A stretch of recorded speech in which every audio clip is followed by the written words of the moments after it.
tous, je suis ici avec Kim. Bonjour Kim. Bonjour Patrick. Alors bon, le temps c'est pas encore tout à fait ça, mais ça commence à devenir mieux. Oui, c'était une catastrophe cet hiver. Hein. Beaucoup trop long, beaucoup trop dur, mais le printemps arrive et j'espère ce week-end, comme le météo dit, le temps va améliorer très beaucoup ce week-end. Alors bon, j'espère que ça n'a pas trop retardé ton gros chantier puisque tu es en train de construire un nouveau magasin. Oui, bah, bien sûr ça a retardé. Hein, donc je pense qu'on a déjà perdu presque 20 jours parce qu'il neigeait, il gelait, il y avait toujours quelque chose. Mais à l'autre côté, il faut que quand c'est fini, c'est bien. Donc on a de la patience. Bah, on verra ça hein, quand ça sera fini. En tout cas, moi je viens de passer devant. On peut dire une chose, c'est impressionnant. Hein. C'est un très beau bâtiment que tu es occupé à construire. Je pense que beaucoup de gens seront contents de venir chez toi. Oui, bah, on a regardé que quand on le fait, c'est normalement pour une fois et on veut faire vraiment bien et éviter les fautes qu'on avait ici. Hein. Donc ça commence avec le parking qu'on a manque, quand il y a beaucoup de gens, quand il fait beau. On a un parking, on a un beau bâtiment et puis l'intérieur, c'est pas trop grand mais c'est assez grand. Ça sera un magasin à jour anno 2013. Voilà. Donc bon, ok, ça on verra plus tard, hein, bien sûr. On aura l'occasion d'annoncer certainement des journées spéciales quand tu vas inaugurer ce bâtiment. Oui, on va pas laisser passer l'opportunité pour faire quelque chose de très chouette. Mais je pense que ça sera juste avant l'été, donc juin quelque part ou juillet, on verra. Hein. Mais le premier à savoir, c'est les gens d'Aquatech Nobel, pas de problème. Ah ben c'est gentil. Donc maintenant, bon, le 20, c'est les portes ouvertes. Oui, donc ce week-end, on a le Koi Show en Allemagne. Le week-end après, on a nos portes ouvertes qu'on fait chaque année une fois pour lancer la saison. Et j'espère que le temps sera bon, mais je pense oui. Hein. Donc ça sera samedi 20 avril et dimanche 21 avril de 10 à 18 heures. Voilà, donc samedi, dimanche, dans une semaine et demie à peu près, hein, puisque bon, ici. Alors bon, on va prendre l'occasion, puisque bon, les poissons sont encore toujours pas trop visibles pour l'instant, mais bon, ça va se dévoiler ce week-end.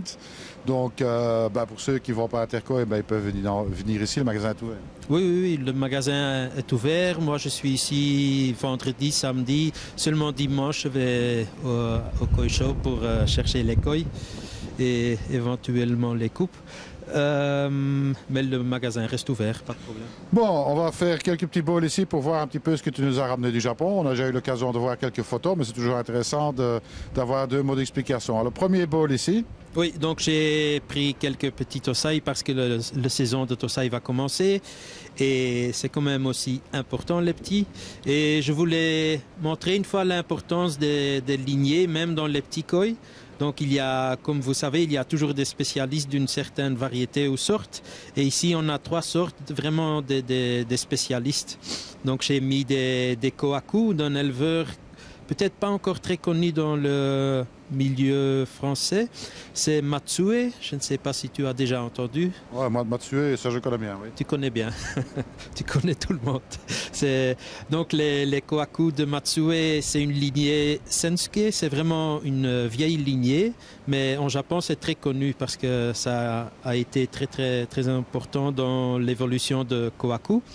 Donc maintenant j'ai des petits Matsue en stock qui sont même pour la petite taille assez beaux je trouve, avec des beaux dessins. Le rouge est très beau. Et plus tard dans la saison, j'ai réservé des Jumbo Tosai qui vont venir, mais ça sera après. Mais déjà pour montrer que c'est vraiment une belle qualité, un éleveur à retenir, c'est Matsue. Matsue. Oui. Donc et les Yamabuki, ça c'est bien sûr de Izumiya. Il est très connu pour les Yamabuki.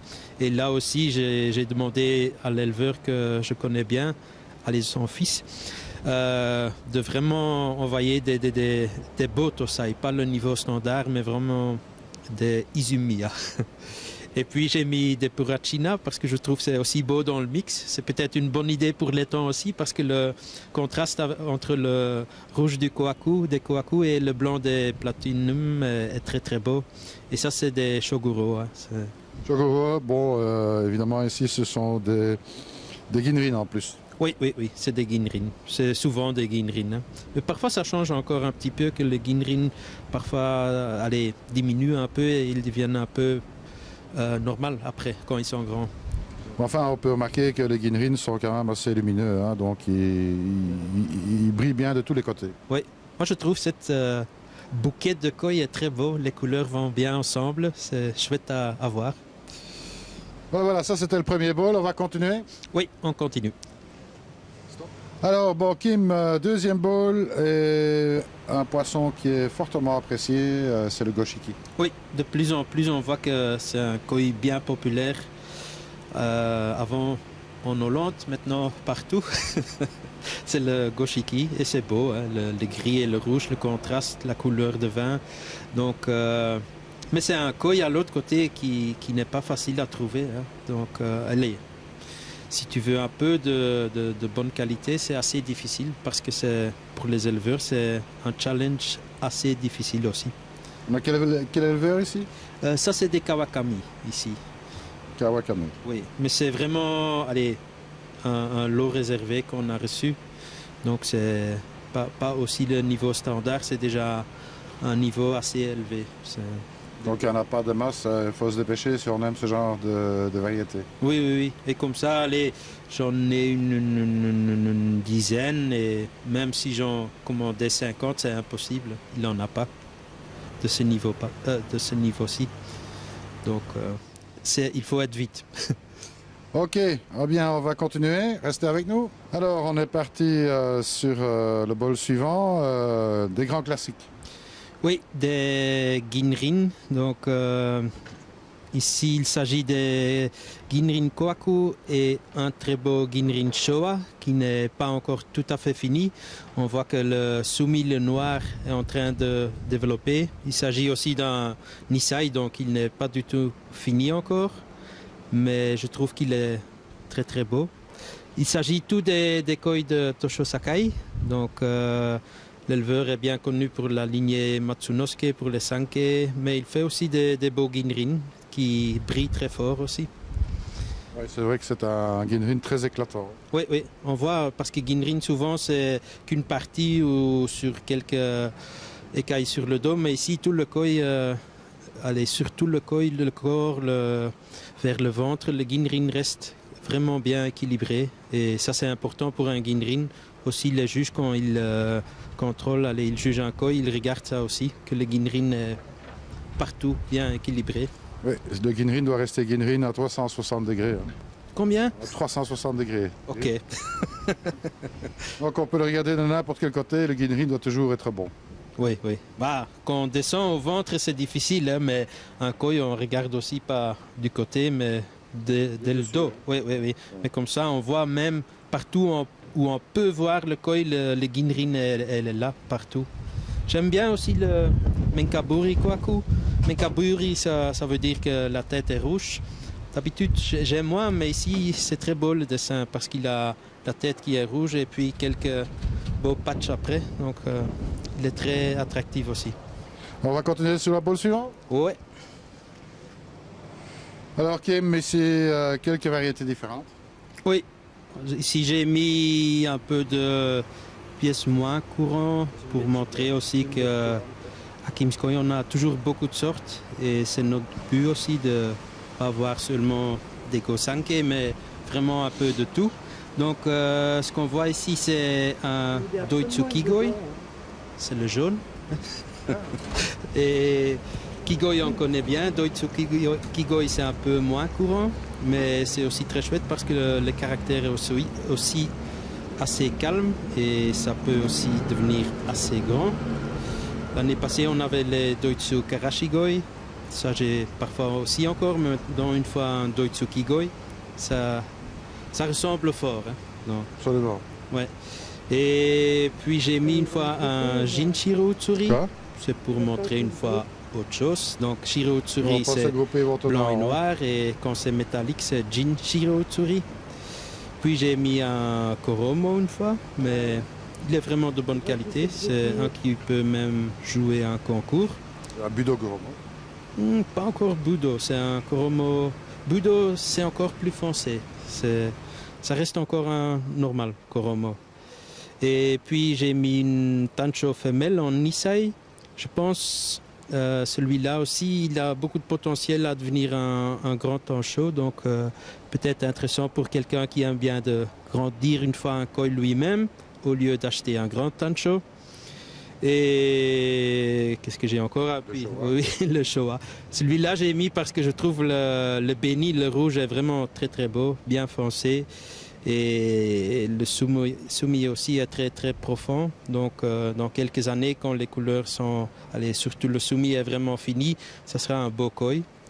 Donc, on parle ici de celui-là qui est à votre droite, puisqu'il y a encore un autre qui est un Doitsu, donc sans écaille. Oui. Oui, j'ai mis un Doitsu Sankei avec pour finir le mix un peu. Hein. Donc, Doitsu Sankei, tout le monde connaît, ça reste populaire et quand on a des beaux, les gens adorent toujours. Absolument. Eh bien, nous, on va continuer. Oui, au prochain. Alors voilà, Kim, on change de catégorie. Maintenant, on va passer dans du Sensei. Oui. Donc, maintenant, on va dans les koi de 3 ans, les Sensei.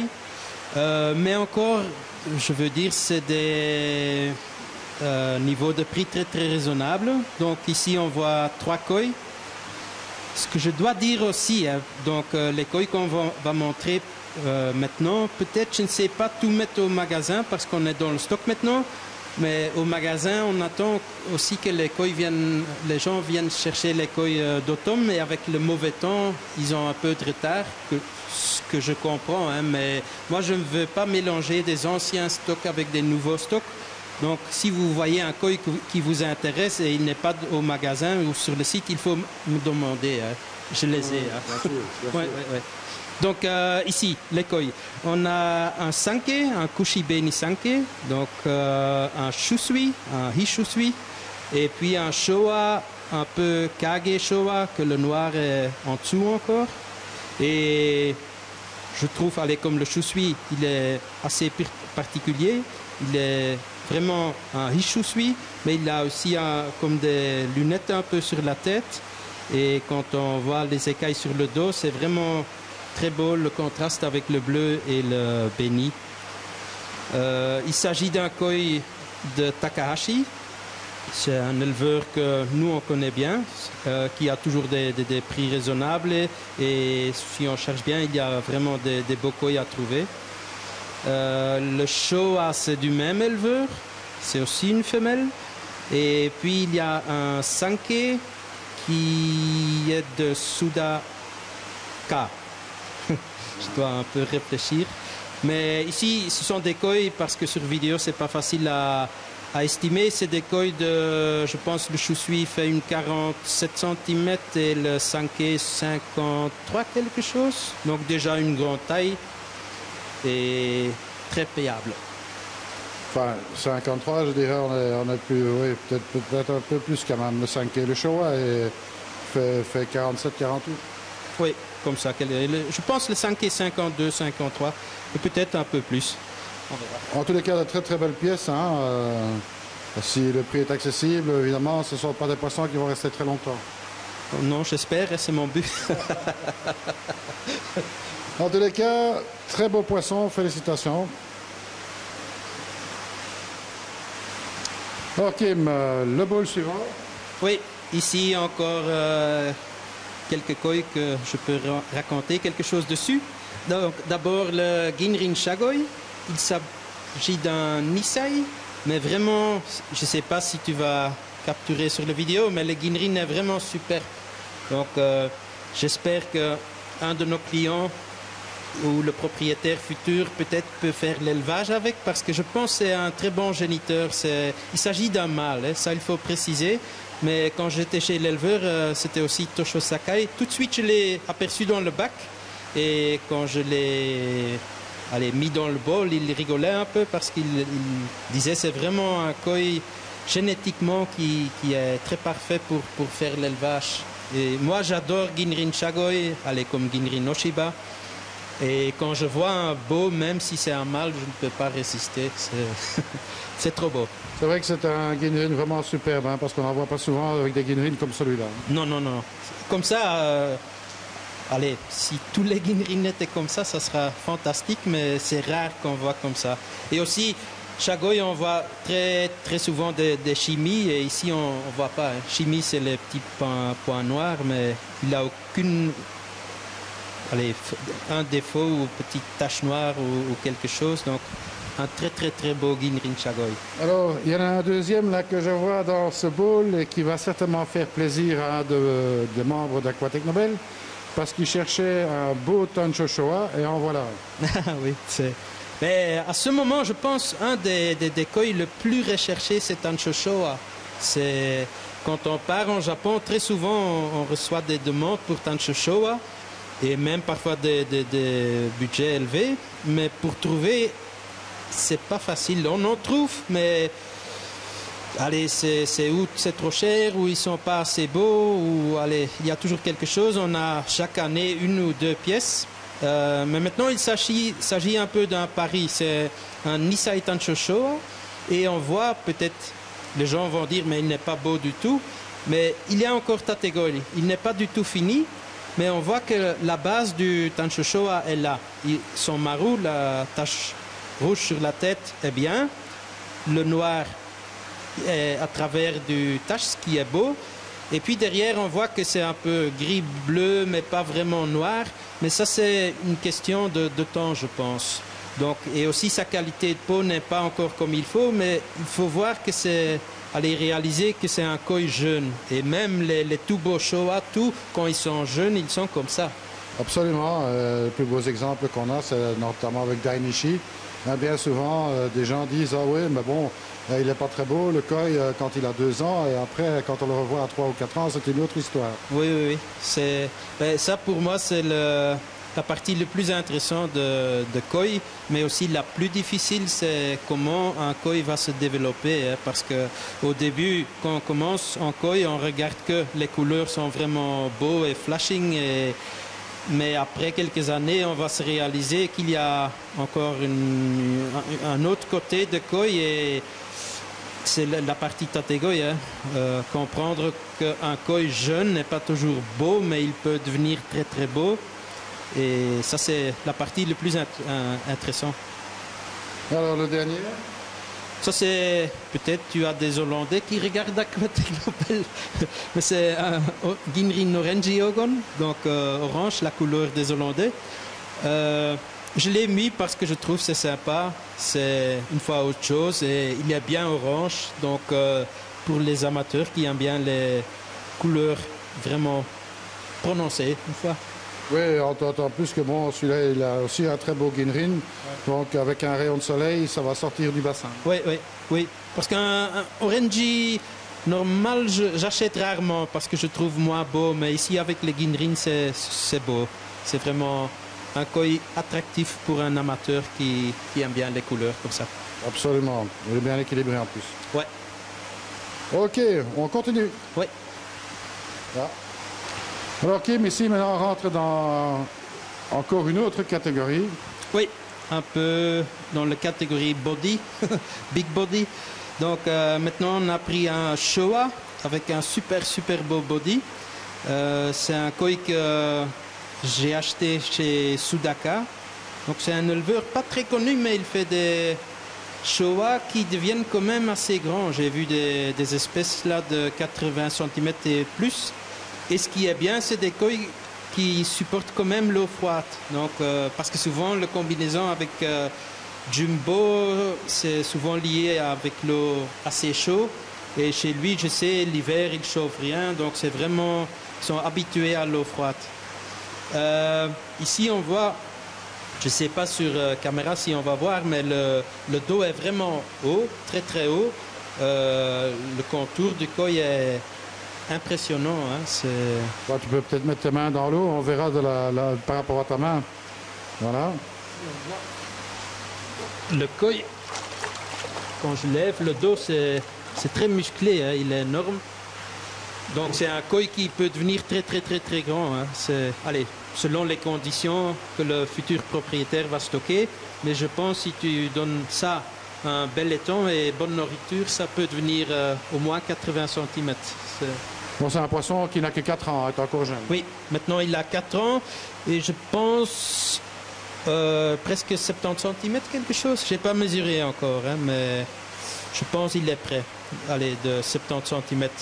Et ce qui est très bien, il n'est pas encore fini. Donc on voit, si on regarde sur la tête, on voit le soumis est là, mais il n'est pas encore tout à fait sorti.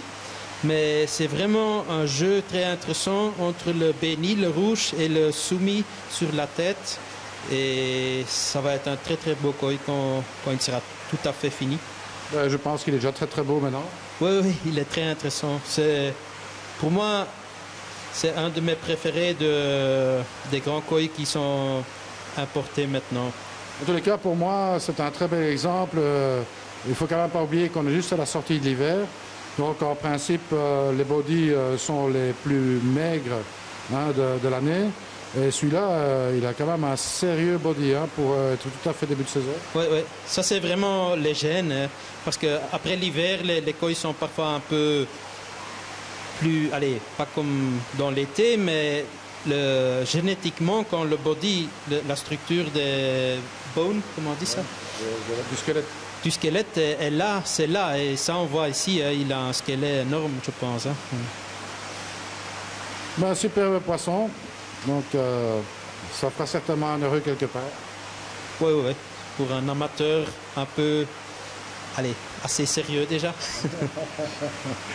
Eh bien, nous, on continue, Kim. Ouais.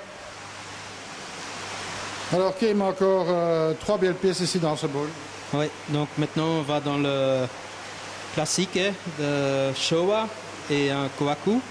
Mais on voit que ce sont des très beaux Showa. Il s'agit de Nisai. Et ce sont des lignées Dainichi. Ils sont d'un éleveur qui utilise Dainichi, mais je ne vais pas dire le nom, c'est encore mon secret. Mais parce que je suis très content du qualité offerte. Et ce sont des koi vraiment pour des connaisseurs. Hein. Ce sont des Jumbo Nisai en fait. Et on voit le style de soumis et le béni, c'est vraiment haut de gamme.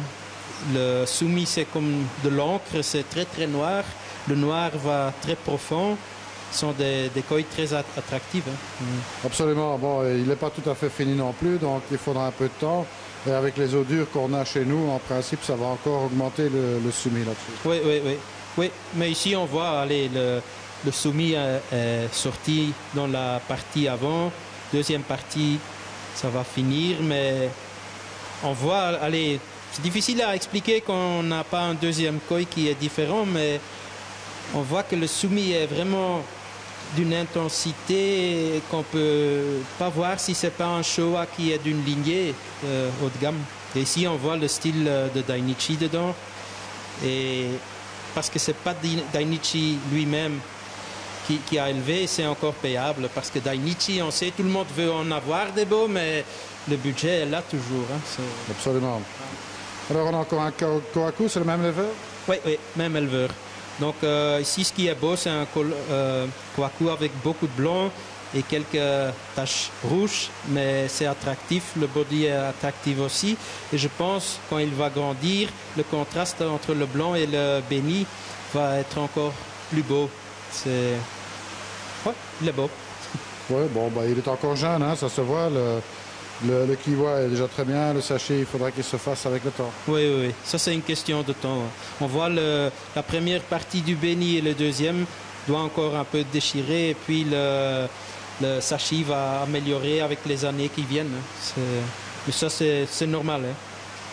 On est d'accord, mais bon, comme ça, il y a peut-être des gens qui auront peur que ça ne vienne pas, mais c'est normal. Non, non. Dans un koi, un Nisai, il faut qu'il ait un peu de sachet non fini. Hein. Même les meilleurs koi, quand ils sont jeunes, c'est un peu comme ça. C'est une question de temps. C'est normal hein, parce qu'on a les deux couleurs et puis il faut que la peau va un peu devenir plus épais et ça changera, il n'y a pas de problème. Oui, bien, on continue. Ouais. Alors Kim, le dernier petit bol pour la route? Oui, donc ici encore un bol pour expliquer certaines choses. Le bol, avant on a parlé du soumis un peu fini. Et ici je vais donner un exemple d'un koi vraiment où le soumis n'est pas fini. Donc vraiment tategoi encore. La plupart des gens encore vont dire c'est un koi qui n'est pas beau. Les gens qui connaissent un peu de koi, ils savent ça c'est un koi intéressant. D'abord, je veux parler un peu du body. Donc, il s'agit de ce koi ici. Ça, c'est un Nisei. Et j'ai mis à côté un Ginrin Showa. Ça, c'est un Sansai. Tu vois, il n'y a presque pas de différence. Hein. Donc, le potentiel pour devenir un grand koi est beaucoup plus grand dans ce koi-là que ce koi-ci. Donc, c'est toujours aussi, si vous voulez spécialiser un peu dans les koi, de connaître l'histoire d'un koi et pour estimer aussi la taille qu'il peut atteindre. Ici, les Ginrin Showa, donc j'ai mis à côté pour une fois montrer. Pour le reste, c'est un Showa qui est chouette, mais ce n'est pas un haute qualité. C'est un koi que j'ai acheté parce que c'est rapport prix-qualité, c'est un koi intéressant. Je vais le remettre maintenant et puis on peut reparler. Allez, continuer. Donc voilà Kim, on a retiré le Sensei en fait, hein, celui-là de 3 ans. Oui, donc maintenant on a deux koi, le style est vraiment différent. Il s'agit d'un Showa normal et un Ginrin Showa. Dans les deux koi, on peut voir que le sumi n'est pas encore fini. Donc ici, c'est très clair, mais même dans le Ginrin, je pense aussi beaucoup de gens vont dire qu'il n'est pas encore très attractif, mais moi, j'y crois beaucoup. Donc, c'est un koi, on voit, il a des zones bien orange, où le beni est bien présent, mais autour, on voit qu'il y a un jeu de sumi qui est en train de sortir. On voit ici vraiment sur le dos, il y a une sorte de sumi aussi style encre qui sort et je suis certain dans quelques années le sumi vraiment va être sorti et alors c'est question de essayer d'imaginer comment il va évoluer, hein. Mais ça va être un tête qui est très très beau parce qu'on voit le noir sur les lèvres, puis il y a une zone où le beni est là et derrière il y a une zone de sumi qui est en train de développer. Et aussi, ce qui est important, le beni est de haute qualité, il est assez épais. Parce qu'il ne faut pas que c'est très rouge, mais il faut que c'est profond, que le beni est bien présent pour le futur. Et dans l'autre koi, là on voit encore, c'est vraiment un tategoi. Hein, donc chez lui, la corpulence, le body est vraiment présent. Il est fort musclé sur le dos aussi, ce qui est important. Il a vraiment du potentiel à devenir très grand. On peut aussi remarquer l'épaisseur de la queue, hein, qui est vraiment impressionnante. Oui. Donc en Japon aussi, on regarde ça, la fin du queue. C'est bien que tu dis ça. Quand c'est vraiment fort musclé comme ça, moi je ne peux pas mettre ma main autour. Hein, c'est vraiment un signe que ça va devenir un jumbo. Et puis, ça sera intéressant dans 2-3 ans, si on peut une fois refilmer le koi, peut-être on verra. Mais ça va être tout à fait un autre poisson, hein, parce que sur son nez, il y a du noir qui est présent, mais c'est très faible encore. Mais je suis certain que ça va devenir tout noir là. Et puis, chaque fois, on voit que le sumi est bien équilibré, ce qui est très beau, avec un Showa, mais très difficile à trouver. Et aussi le beni, ça c'est important, est d'une très haute qualité. Et le beni aussi n'est pas du tout encore fini. Hein. C'est plutôt un peu orangeâtre, c'est pas encore fort rouge, mais ça c'est une question de temps aussi. Et pour finir, le shiroji, la qualité du blanc est aussi bien. On voit déjà que c'est très clair et ça va devenir de mieux en mieux. Ici la tête, parce que ça je sais, beaucoup de gens vont dire c'est encore jaunâtre, mais ça c'est aussi question de temps. Il y a la tête chez un koi qui est jeune, c'est souvent comme ça. Aussi quand il y a plus de noir qui est sorti, le style de la tête va un peu changer, donc ça sera un koi vraiment différent. Et aussi, pour finir, le motoguro, donc le noir sur les nageoires, est présent, ce qui est important, sur les deux côtés, et c'est pas encore très grand. Je préfère que c'est comme ça, parce que quand ils sont jeunes, déjà très présent, on voit que tout le nageoire devient noir et ça j'aime moins. Je préfère qu'il y ait un peu de Motoguro. Voilà. C'est ça. Voilà, j'espère que ces explications vous auront plu de la petite vision qu'on a fait ici. Je rappelle que bon, ce n'est qu'un toute petite partie de ce qui est disponible chez Kim. Hein. Tu as énormément de koi ici en stock dans le magasin. Bon, et j'espère que ça vous aura plu. En tous les cas, un grand merci à toi Kim pour toutes les explications. Et puis à très bientôt aux portes ouvertes. Oui, aux portes ouvertes et pendant toute la saison, on va essayer d'organiser des choses que ça sera une saison très intéressante. Eh bien, à bientôt. Restez avec nous et surtout ne soyez pas sages. Salut à tous.